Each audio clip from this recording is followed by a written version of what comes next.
So I just tweeted an article from In These Times. Keith Ellison, the time has come for Medicare for all and a maximum wage. So this is by, the author here is Sarah Jaffe. And I wonder if she's related to Stephen Jaffe, by the way. I'm not sure. And it says, welcome to Interviews for the Resistance. We're now into the second year of the Trump administration. Last year has been filled with ups and downs, important victories, successful holding campaigns, and painful defeats. So this is an interview with Keith Ellison.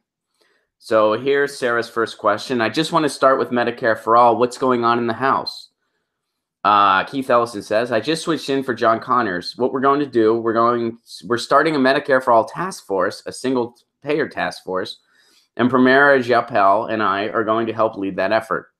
Debbie Dingell is there, Ro Khanna is there, Barbara Lee is there. We've got a team and we're really going to push.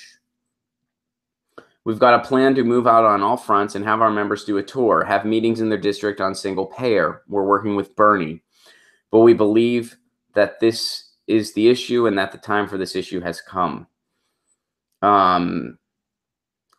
So there's energy within and without the Democratic Party pushing in this direction. You were just saying you've been in Congress for 10 years. Does it feel like there's a momentum shift, and when did this start? It started when people like Paul Wellstone were raising it, and people were like, what's that? What is single payer? We don't know what you're talking about. And all we're doing is building up momentum. All right. So we're talking about market power. This is the next question from Sarah. We're talking about market power. You made a joke about a maximum wage. No, Keith Ellison says. This is interesting. All right. I didn't make a joke about maximum wage.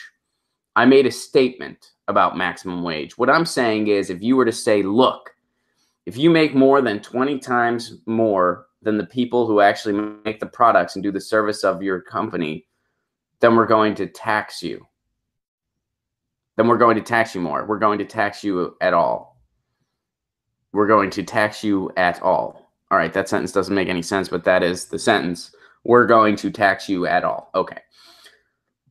That would be a good start, Sarah points out. You're going to be ineligible for certain programs, or we could even do something like say, look, if you want to pay yourself more than 20 times your average worker, which, by the way, that's not what they do. They pay over 300 times the average worker. We did a report on this show. We covered a report on this show, rather, where Del Monte, they make the CEO makes 1,600 times what the worker makes. So it's way more than 20 times. 20 times is that would be a utopia compared to what we have. The average, at least as of, I believe, a couple years ago, was 475 times the average worker. The average CEO made 475 times what the average worker makes.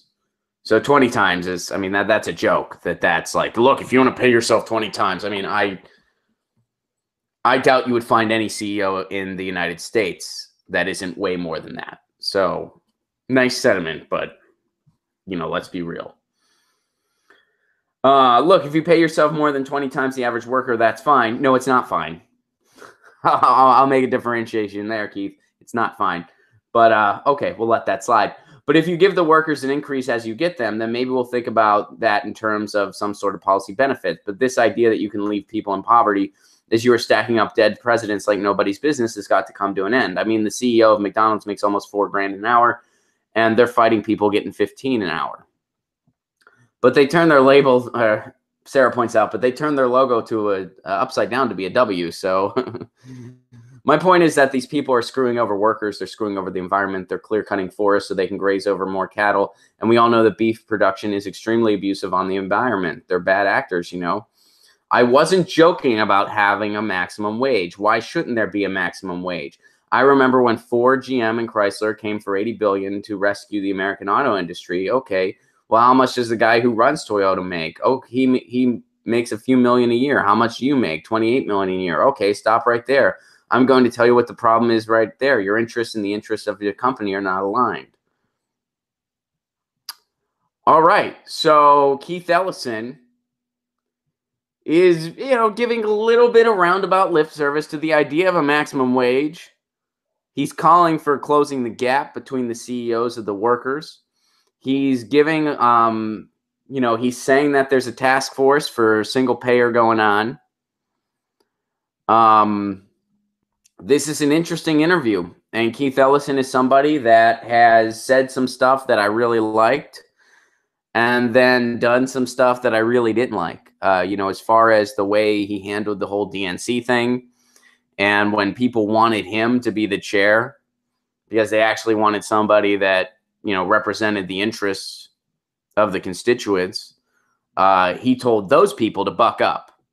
It was their fault. So I guess that brings me to today's question. And I hope we're a little more reasonable on him than we are on Cory Booker. At least I know I personally am. I mean, maybe some of you aren't. So here's my question. Can we trust Keith Ellison? Does Keith Ellison mean what he says about a maximum wage? So Joseph says, Keith Ellison is kind of like Elizabeth Warren. When they are right, they are really right. When they are playing politics and stuff, they are incredibly unreliable and wrong. So a big hit push. All right. Neo-libs is why we can't have a nice thing. Keith is just another neoliberal, Frederick says. Bantot says nope. Panderson says no. Linda says no. Frosty Bucket says no to Keith. Amar says no way, Jose. Mana laughs at this. Marcia says nope. Frosty says Keith Ellison is a political capitalist. Forever Voting Third Party says Keith is moldable. Don't know why we should trust him. Have an opinion on that. I mean, that's what we're talking about. Okay. It doesn't matter if he means what he says. Keith is on the leash. When push comes to shove, he bends. We've seen this. That's true. James Michael Sarvis, platitudes. Shadrach Man, trust not. Eric trusts him. There we go. We got somebody. Eric trusts him.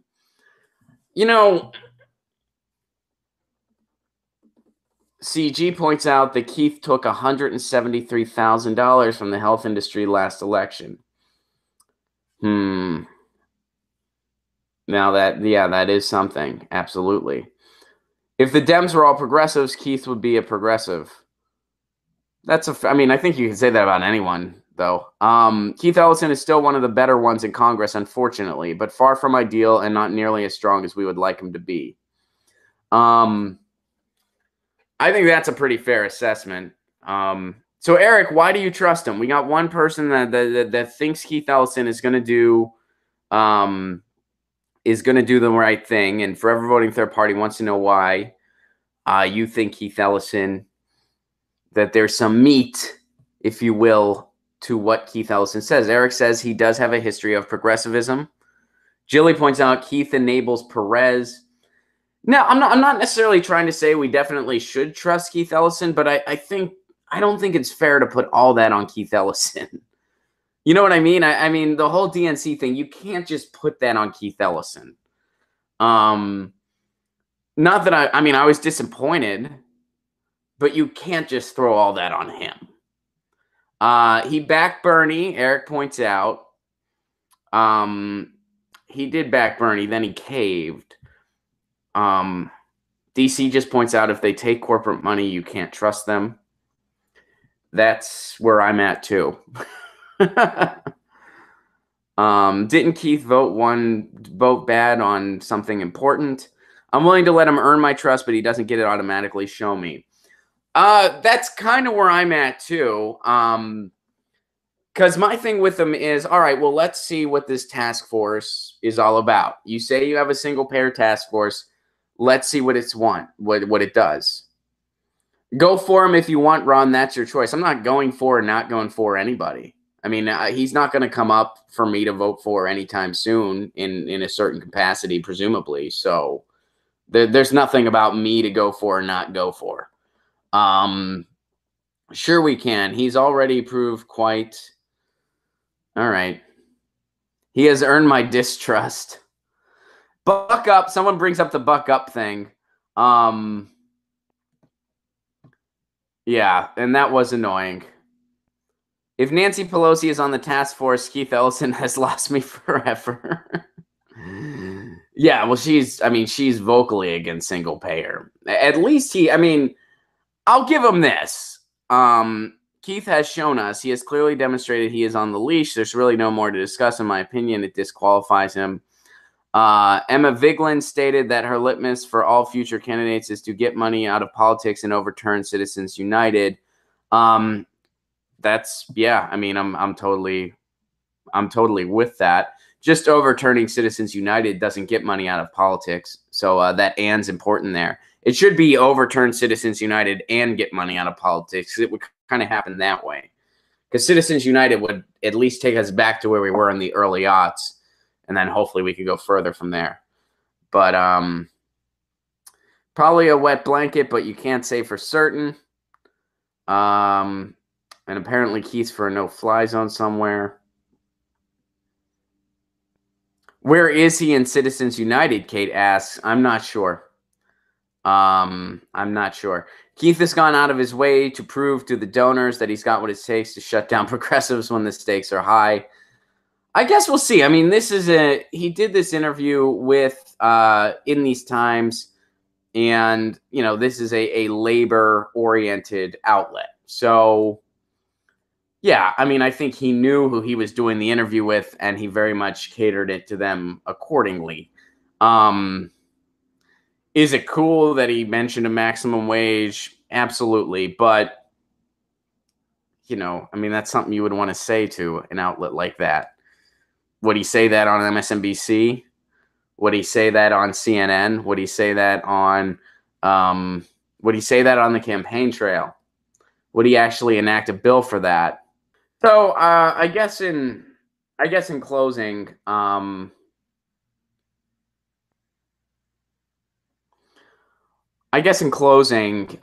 we'll see. Keith Ellison, you don't have us fooled just because you said some nice things to a labor outlet. You knew who you were talking to.